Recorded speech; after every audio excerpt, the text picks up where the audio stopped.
Сәлем достар, баршаңызға арнама қош келдіңіздер. Бүгін сіздермен бірге жаздың ыстық күнде шөліңізді басатын өте керемет әрі пайдалы сусындарымыздың бірі Ice-Tea сусын бірге дайындайтын боламыз. Менімен бірге болыңыздар.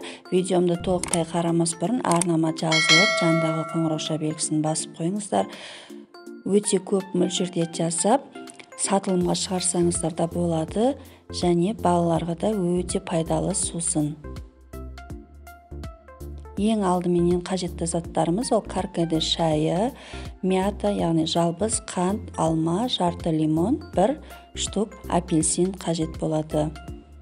Ең алдыменен 5 литр суымызды қайнауға қоямыз. Суымыз қайнағанша жемістерімізді енді ыңғайлы етіп кесіп, дайындап алатын боламыз.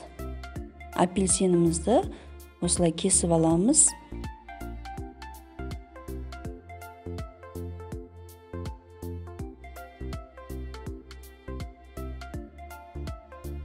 Турап алған апельсиндерімізді шұңғыл ыдысқа салып аламыз. Келесі кезекте лимондарымызды да дәл солай турап алатын боламыз. Ыдысымызға салып аламыз туралған лимондарымызды. Келесі кезекте осылай майдалау болса 3 алма, қажет емес жерлерін кесіп алып тастаймыз. Ірілеу болса 2 алма қосамыз. Ice-Tea сусынымызға алмамыз керемет дәм беретін болады.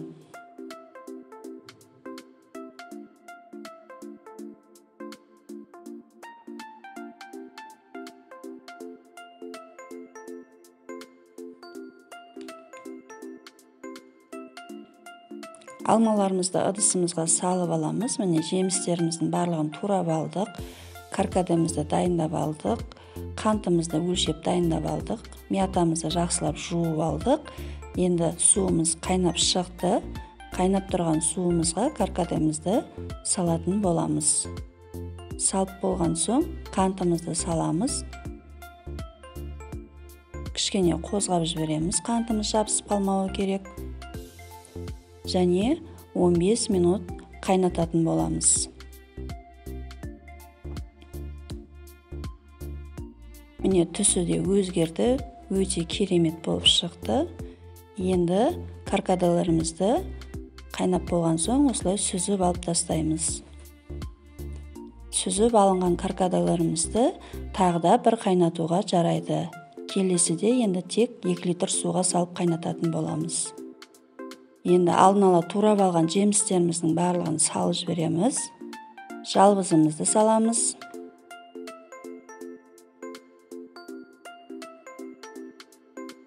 Бір қозғап жібереміз және қақпағын жауып қалдырамыз.